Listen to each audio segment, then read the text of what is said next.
So here we go, here we go. We have everything and we're headed in that direction. We want to make sure that our brand shows up in the right place at the right time in order to receive the right results. We got that? Direction. Direction. So now we have all three. I told you it's a triple D, and I told you I wasn't going to hold you long, and I told you a whole lot of things, and one thing about this is I try to keep my word. I try to keep my word. So as we go out, I have one more point before I go, and I know my time is still there, so I have one more point before I go, but I want to share something with you in marketing and branding that my mama shared with me. I know, I love my mama. My mama said, I hope y'all get this. If y'all don't get nothing else, get this. My mama said, she said, baby, hunger is your best seasoning. Did y'all get that? Hunger is your best seasoning. That means if I can create a desire in you, it's going to be good. It's going to be all right. Because guess what? We got to sell. Amen. Amen. That's marketing, y'all. If we can do this thing right, if you're hungry for it, I got it. It's called supply and demand, y'all. We learned it in school. Mama taught it when she put that food on that table and you didn't want to eat it. What did my mama say? Mama said, let it sit there. When you're hungry, you'll eat. I don't care, me and that okra had a problem. We had a problem with that okra, but you know what? She was right. Because I have had some okra in my life. Amen. So I'm telling you right now, if they're hungry, they will come. But please, folks, make sure you have the right product. Don't make false promises. Don't do anything you say you can't do. Because what did my daddy say? My daddy said, all you have is a what? Y'all was listening. Y'all was listening. Daddy said, all you have is your name. So remember, when you brand yourself, that's your name. That's your name. Let me talk about this last and final point, because I promised you that you would be an expert at M, which is what? Marketing. B, which is what?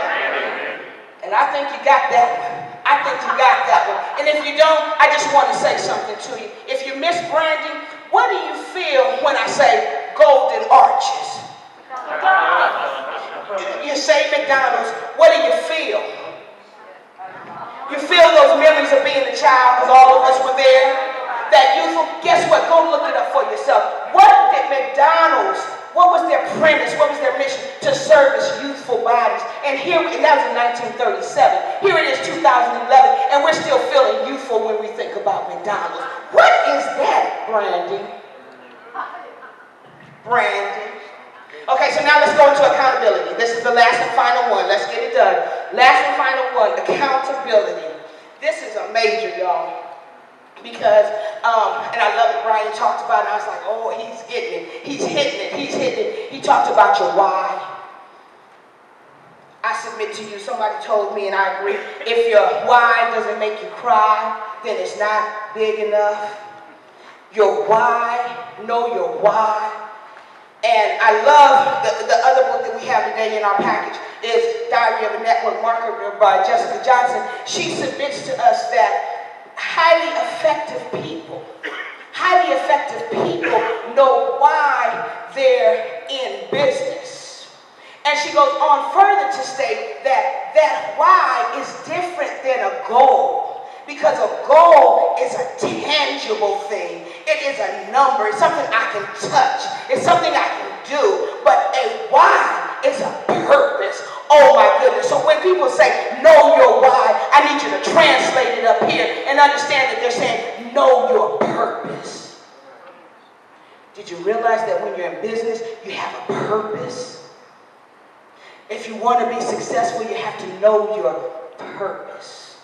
So ladies and gentlemen, I have a little homework for you.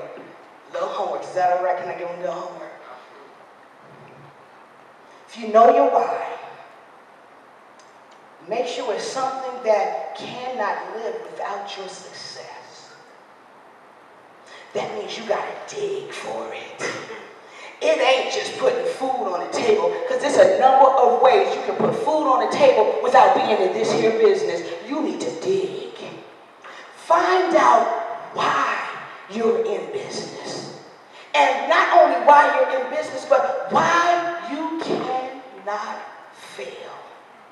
Why you have to understand why you have to go out and talk to so many people in so many days for so many results. Because if you don't, failure's in the mix.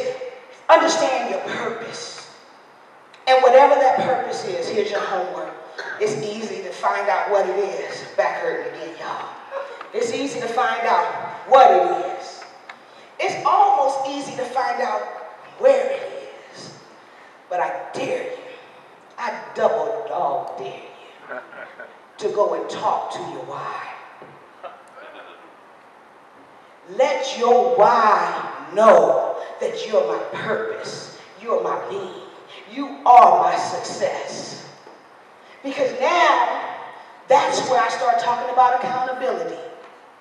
Because if you can go to your why and say that I need to be accountable to you, because if I fail, you will cry.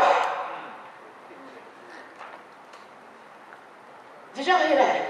If I fail, I'm not going to cry. I might cry with you. Why? But you will cry because my failure will impact you just the same as my success will impact you. Why? That's right. Go to your why. Be accountable to your why. And what does that mean? That means that when the tables are turned and times get hard and you want to give up, you want to give in, guess what you're going to see? Why? And you know what why is going to do? Why is going to pick you up, dust you off, and put you back in the race again.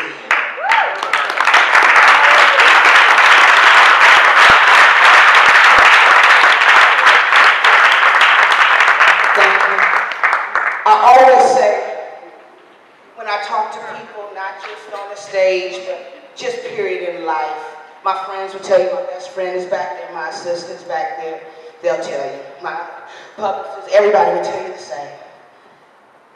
I have spent all of my life preparing for this moment right here. That means, baby, I put 46 years into talking to you right now. I'm not going to waste it. I'm not going to sit up here and waste your time because guess what? I don't know how old you are, but you put all of your life into sitting right there. I'm going to pour into you. You've shared with me. I've shared with you. Understand that when you talk to your customers, and I don't always call them prospects, I call them customers because I do make assumptions.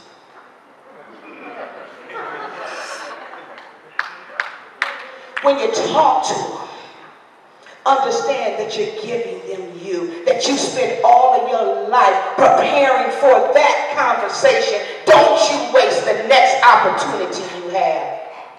That's all I ask. That's all I ask. My name is God. Thank you so much for this opportunity.